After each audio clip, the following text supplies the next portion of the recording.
Hello everyone on the channel. Today on Rumble in the Jungle. Subscribe to the channel to stay up to date with all the most interesting historical boxing events. We publish new videos every Friday. Enjoy watching everyone. October 30th, 1974. Unique in its kind of event for many reasons.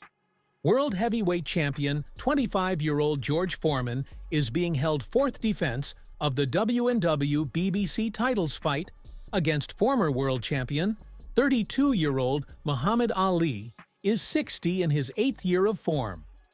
He went to Olympic Games in Myth Q's track record list in the amateur ring of 16 wins and 4 defeats, and left the tournament with a gold medal for 3.5 years. In professionals, Big George achieved mandatory applicant status and with record 37,034 knockouts came against Joe Frazier, who 2 years earlier inflicted the first defeat on Muhammad Ali, and Foreman literally destroyed his career, reigning champion in less than 6 minutes. As for the contender, Muhammad Ali didn't lose after losing to Frazier wasted time and began the return journey to top. He scored 10 victories in 2 years, but unexpectedly lost to Ken Norton in March '73, taking revenge from Norton and then from Frazier, who by that time had already lost the title in uniform. But did he acquire it? Challenger status as fight promoter became Don King, who promised to be a boxer for $5 million each. But a promise King gave out of nowhere because he didn't have that kind of money options. Around the World brought Tenge to African continent. Kinshasa, capital. Zaire, the state that today is named Democratic Republic, Congo. The fight was scheduled for September 24, but due to received form to us during preparation, dissection events were moved to 30th October to satisfy interests. American Spectator, the fight began in 4 a.m. local time, at the time of the battle with the Alley of Shapes.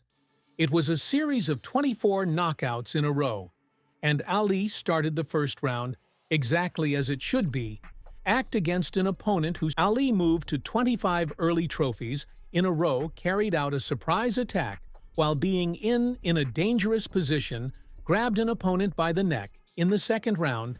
To his surprise, coach Angelo Dundee, Ali stopped dance around the uniform, tightly stood on his feet, and began to spend a lot of time at ropes. Being in a disadvantageous position, Ali answered periodically. Did not do it so often, but acted very accurately in the third round. If he left ropes on one side of the ring, then quickly ended up with another Big George. Almost didn't spend it in my head. And even when did it rarely hit, but did it quite a few heavy blows to the body, or all also threw few punches. But did, this is for sure, and perhaps even managed steal a round by spending 2 at the end. Good attacks after the first quarter of the fight worked as part of the commentary team. Joe Frazier noted that Harmon strongly in a hurry, he needs to stop pushing himself. Otherwise, in the future, such a rush may have a negative impact. At the same time, Angelo Dundee literally screamed at Muhammad Ali so that he doesn't stand near the fans. When you stand by the ropes, I feel spoke poorly in raised tones. Dundee Ali waved off his coach and replied, I know what I'm doing already in the 5th round of forms. He looked exhausted, but instead continued to intercept the situation. Use a tactic called rogue duty. He stood at the ropes, and leaning on, they leaned far back, nullifying them. Foreman's attacks in the head, while large part of the time, A-level yourself passively, thereby allowing the opponent to attack. And even in those moments when he was noticeably tired, Ali continued to provoke him to attack. How it happened in the 5th round, waited until the enemy had no more will remain strong, and only then move into counterattack before the fight. Ali egged him on in every possible way. Big George. Moreover, he managed adjust against form to local. The audience, who during the fight shouted out "A or mine," which meant Ali kill him. Psychological attack on opponent was bearing fruit in the ring. Foreman relied too much on his drumming power without thinking about defense at all. He attacked furiously, but did it recklessly and wasted a lot of effort.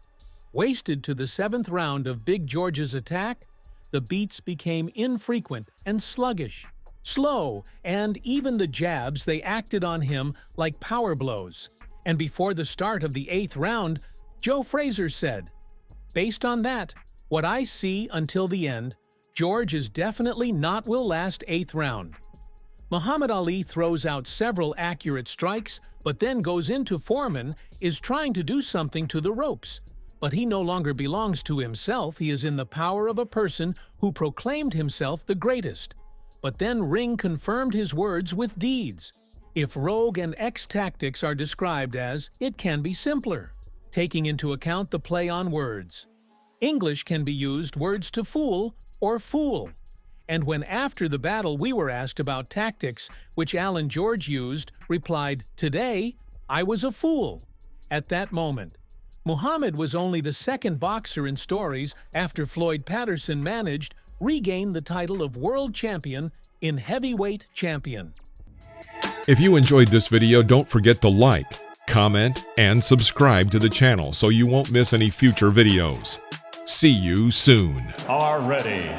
So for the thousands in attendance and the millions watching around the world, ladies and gentlemen, let's get